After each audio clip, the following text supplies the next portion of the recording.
Olá, Deus te abençoe. Graças a Deus. Sejam muito bem-vindos ao programa Mudança de Vida hoje. Que o Senhor te abençoe e a toda a sua família. Nós estamos nesta fé. Propósito de fé dos 52 dias. São 52 dias. Clamando, jejuando, buscando em consagração. Todos os dias. É um propósito. 52 dias na presença de Deus. E nós temos buscado, estamos vendo e vamos continuar tocando, experimentando o poder de Deus.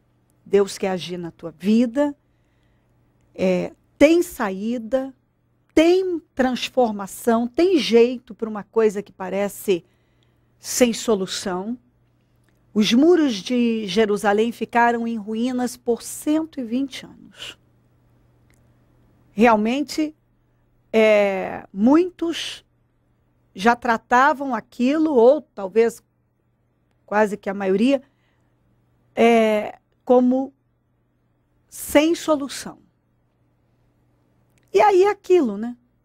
Chora, reclama, diz que não aguenta mais. Isso o povo fazia muito bem. Pessoa chorar, reclamar, dizer, não aguento mais, não dou conta, não consigo. Eu não aguento mais. Bom, e daí? O que é que você vai fazer? Não faziam nada. Então não adianta você simplesmente lamentar. Ah, não aguento mais. Não suporto mais essa vida. Não dá mais para aguentar. Então, o que adianta? O que adianta todo esse assunto? Reclamações e murmurações, se você não faz nada. O povo também reclamava, não aguento mais. Ah, eu não aguento, o outro não aguenta, e chora. Os inimigos controlam tudo. Eu não aguento mais tanta humilhação, tanta vergonha. Mas não faziam nada. As muralhas estavam em ruínas e permaneceram em ruínas por 120 anos. Mas quando um homem com uma outra fé, um outro espírito, uma outra visão, determinou em seu coração que ia mudar aquela situação, ele mudou. E ele mudou em 52 dias. É isso que é fascinante, porque todos viveram um grande milagre, porque uma coisa que estava parada lá há tantos anos, era impossível mudar em tão pouco tempo.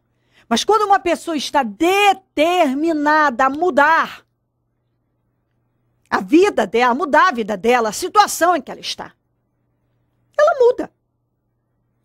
Ela muda, sim, claro que muda. Com Deus, você pode mudar absolutamente tudo. Mas não é qualquer fé. Fé, todo mundo ali tinha. Mas uma fé de transformação, não. Só Neemias manifestou a fé viva. E ele mudou em 52 dias. E eu creio em milagres, no poder de Deus. E é o que nós estamos vivendo e vamos viver ainda mais. Esse é o ano de voar alto como uma águia. E eu estou certa que nós vamos terminar esse ano podendo dizer que foi o melhor ano de nossas vidas até então. Mas não é reclamando, lamentando, cruzando os braços. É lutando. Lutando. Deus quer fazer na tua vida, mas tem que lutar. Durante os 52 dias, por um período, Neemias, junto com o povo, eles trabalharam com uma mão só. De tanta perseguição, mas não pararam a obra. Não desistiram. Por isso viveram aquela restauração. Deus quer restaurar a sua vida, mas é lutando. Hoje, meio-dia, clamor da restauração em todos os nossos templos. Amanhã, domingo, eu vou estar na Celso Garcia, 777 no Brás, às 9, realizando a reunião das primícias para os comprometidos com Deus e o clamor dos 52 dias para a restauração da vida de todo que crê. E depois eu vou retornar às 18 horas. E isso vai acontecer em todos os nossos templos.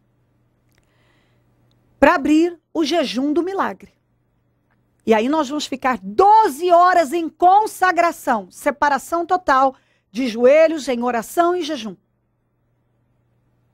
Das 5 às 6 da manhã, da madrugada de segunda-feira. Quando eu vou retornar para fechar. Então, 12 horas na presença de Deus. Buscando do Senhor o milagre. Você precisa de um milagre? Nós vamos viver grandes milagres e eu não tenho dúvida disso. Olha o que diz aqui, em Juízes 1. Vou ler o 21, depois tem mais, mas eu vou falando. Já os benjamitas deixaram de expulsar os jebuseus que estavam morando em Jerusalém. Os jebuseus vivem ali com os benjamitas até o dia de hoje. 27. Manassés, porém, não expulsou o povo de Bet-sean, e de Taanac, e de Dor, e de Ibleã, o de Megiddo, nem tampouco dos povoados ao redor dessas cidades, pois os cananeus estavam decididos a permanecer naquela terra. Quando Israel se tornou forte, impôs trabalhos forçados aos cananeus, mas não expulsou completamente. Aí continua. Efraim também não expulsou os cananeus que viviam em Gezer, mas os cananeus continuaram a viver entre eles. Nem Zebulon expulsou os cananeus que viviam em Quitron, em Naalol, mas estes permaneceram entre eles e foram submetidos a trabalhos forçados. Nem Azer expulsou os que viviam em Aco, Sidom, Alabe, Aquizib, Helba, Afeg, Reob. E por esse motivo o povo de Azer vivia entre os cananeus que habitavam naquela terra. Nem Naftali expulsou os que viviam em Bet-Semes. Nem Naftali expulsou os que viviam em Bet-Semes e em Bet-Anat, mas o povo de Naftali também vivia entre os cananeus que habitavam na terra. E aqueles que viviam em Bet-Semes e em Bet-Anat passaram a fazer trabalhos forçados para eles. Os amorreus confinaram a tribo de Dan à serra central, não permitindo que descessem ao vale. E os amorreus igualmente estavam decididos a resistir no Monte Heres, em Aijalon e Saalbim. Mas quando as tribos de José ficaram mais poderosas, eles também foram submetidos a trabalhos forçados. O Senhor deu a terra a eles, a Israel. E cada um pegou a sua parte da herança. E qual foi a ordem de Deus?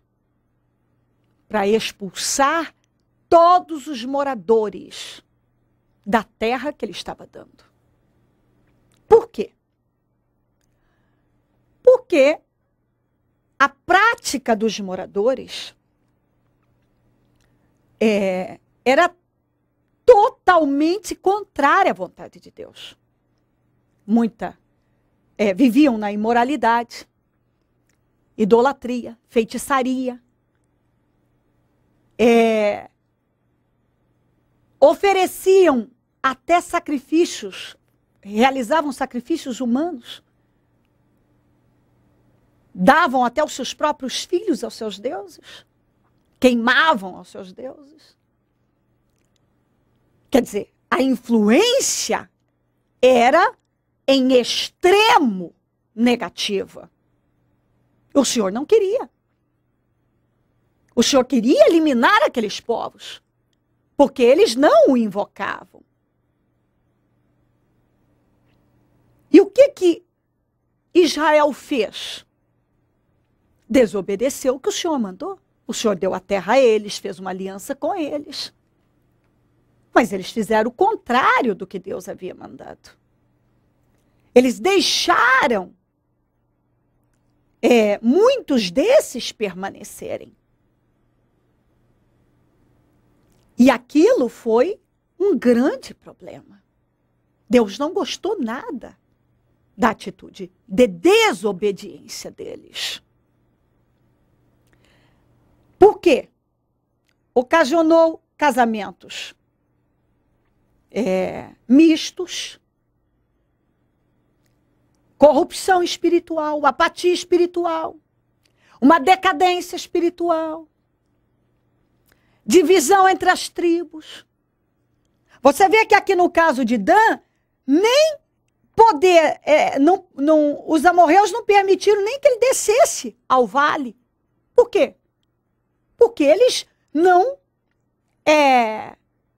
agiram, não assumiram a autoridade e a postura que Deus esperava. Eles foram fracos. Fizeram acordo que Deus mandou não fazer. Talvez queriam evitar confronto, fazer amigos. Aquela coisa toda que Deus havia sido taxativo. Não. É para expulsar. Não é para deixar. Mas eles deixaram.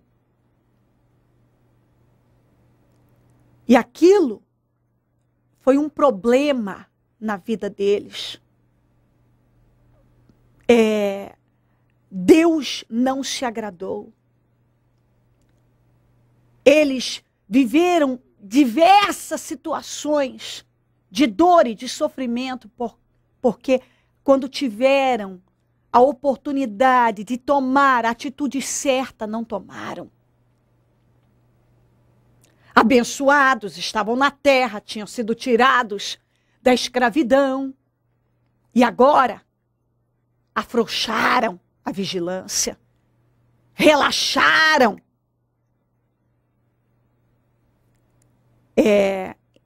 Em tempos de paz, é bem mais fácil uma pessoa ser rebelde do que em tempo de guerra.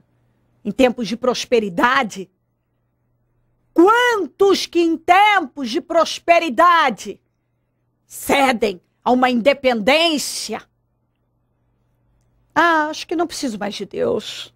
Agora eu tenho a terra. Não preciso fazer bem assim, não. Quantos que comprometem valores, automaticamente estão comprometendo seus alvos, suas vidas. Porque Deus manda tomar uma atitude, a pessoa toma outra. Deus fala, faz isso, ela vai e faz outra. Preste atenção nisso. Quando Deus nos manda tomar uma atitude, Ele não está brincando, Ele está falando sério. Se Ele dá algo a você, Ele te abençoa e Ele diz, não ceda a isso, não faça acordo com o mundo, não brinque com o pecado, não relaxa a vigilância, não afrouxa a vigilância, não relaxa. Fica atento aos detalhes, não ignora as pequenas coisas. Não deixa isso aqui que é abominação ficar. Não abra as portas para o pecado. Deus está falando sério. Porque nunca termina bem. O que o Israel achou? Que tinha controle. Mas não tinha. E eles passaram a vida sendo oprimidos. De um lado, filisteus, do outro, midianitas. Eles passaram uma vida cheia de tormento, de aflição, porque quando eles tiveram a oportunidade de agir, não agiram. Quantas pessoas que, quando tiveram a oportunidade de tomar uma atitude certa na vida, não tomaram? Aqui. Eles receberam a terra e Deus deu a eles força e poder para lutar e expulsar tudo aqueles moradores que o Senhor disse não é para permanecer aí. Eles fizeram acordo. Eles deixaram ficar aquilo que Deus falou, não é para ficar. E aquilo foi um grande problema. Trouxe muita dor e sofrimento. Preste atenção. Preste atenção na tua vida. Se Deus te abençoa, mas Ele dá a direção, não ceda a isso, não penda para essa direção, não faça isso, não faça aquilo, Ele está falando sério, é para o seu bem. E se você desobedece, é problema que você pega para a tua vida. E não pequeno. Eles pegaram problemas grandes e que depois não tiveram como resolver. Porque a oportunidade que quando eles tiveram de expulsar os moradores, eles fizeram acordo. Depois chegou o momento em que Deus é que disse, agora eu é que não vou dar a vocês o livramento deles. E eles foram extremamente oprimidos. Passaram a viver tormento que eles poderiam ter evitado. Quando Deus fala, leva a sério. Se Deus está te dando uma direção, siga. Se Ele tem dito, não faça isso, não faça. Não pense que você terá controle sobre o pecado, porque a gente não tem controle sobre o pecado. O diabo não entra na vida de uma pessoa para brincar. E ele não entra só numa área. Quando ele entra, ele devasta. Fecha as portas para o pecado, para o diabo. Não deixa ele entrar. Siga a direção que Deus tem dado. Em nome de Jesus Cristo. E você vai se poupar, vai se livrar de muita dor e aflição. Obedeça a Deus. Se crer, desejar, quiser orar comigo, eu volto já para nós orarmos. O que aconteceu? Qual a libertação que aconteceu? Para esse testemunho precisa ter coragem. Hoje faz 9 anos que o meu casamento acabou. Faz 6 anos que eu fui liberta do motivo que o meu casamento acabou. E faz alguns minutos que eu recebi a cura e eu vou voltar a amar. Porque meu coração estava seco. Às vezes eu fico vendo alguns casais, gente, e eu vou deixar um recado para os casais. Eu fui casada há 15 anos, eu vivia dentro de uma igreja, de uma outra denominação, mas eu estava dentro de uma igreja. Eu cheguei no último grau que uma mulher pode chegar. Eu pensei que eu nunca ia ter coragem de dar esse testemunho. Meu casamento foi invadido por uma onda que só do diabo mesmo. Tinha um casamento estabilizado, uma situação financeira estabilizada, casa linda, carro, situação profissional minha maravilhosa, do meu ex-marido maravilhoso. Tudo parecia correr a 1000 por hora. De repente eu fui tragada, joguei fora um casamento de 15 anos, fui viver um relacionamento de homossexualismo, joguei tudo fora, mas eu nunca deixei de pedir a Deus a libertação daquilo. Tem noção de que uma mulher ser casada, mãe de família, jogar tudo fora, sair de casa, sair pela porta da frente achando que estava fazendo o quê da vida? Ficou cega. Cega, totalmente cega. Montei no meu carrão, que eu achei que eu tinha um carrão, fui ficar com a minha casa, ficar com a minha loja, com o meu profissionalismo, que eu ia dar conta e dei conta de nada. Eu me arrebentei em 300 pedaços. Só eu e Deus sabe o que eu passei. Então, casal, ora, pede a Deus a proteção de vocês, porque ninguém está livre. Quem achou que um dia eu ia viver aquilo? Presta atenção no que ela está dizendo. Você vê que você só está guardado, seguro, debaixo da proteção de Deus. Nem ela, jamais, essa não era uma tendência que ela tinha. Esse não era um desejo que ela tinha. Eu sabia dessa situação, porque eu atendi ela. Eu já sei da situação. Tinha um casamento estabilizado, tinha uma vida normal. E, como ela disse, quando o mal entra, ele faz um rombo. Você vê que o casamento dela foi destruído, ela ficou cega, ela não via mais, não tinha discernimento das coisas, se envolveu num relacionamento homossexual, e aí isso durou um tempo, e só Jesus para libertar. E hoje a prova da libertação está aqui, a coragem, porque ela está aqui testemunhando, e precisa coragem para isso, para expor o que ela está expondo, mas é justamente, olha o que Deus está usando a boca dessa mulher para dizer: casal, vigia. Gente, vigia. Só estamos seguros e protegidos em Deus, na presença dEle. Na presença dEle. E hoje está aqui uma mulher liberta, uma mulher transformada. Em nome de Jesus. Liberta. E assim, para mim poder voltar a enxergar a minha vida e o que Deus tinha para mim, eu já dei esse testemunho. Meu filho perdeu a visão. Deus tirou a visão dos olhos do meu filho para que eu voltasse a enxergar.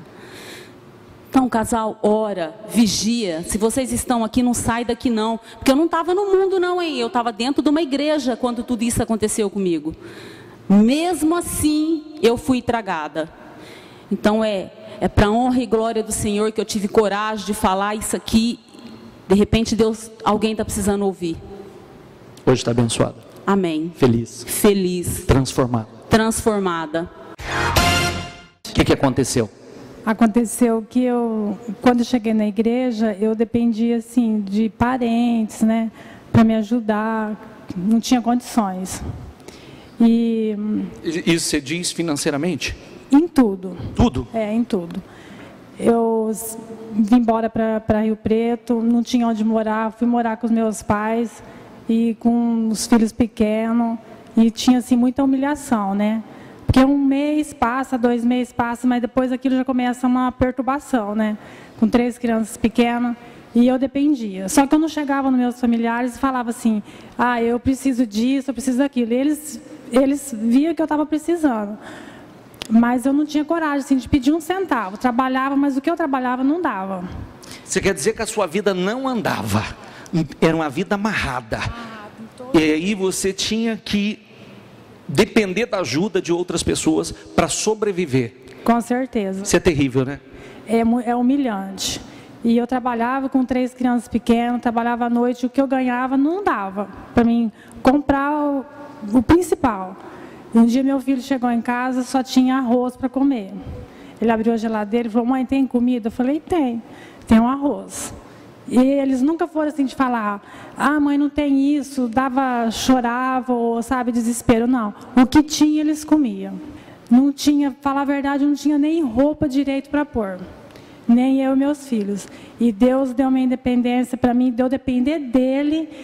E apareceu o serviço que hoje eu dispenso o serviço, sabe?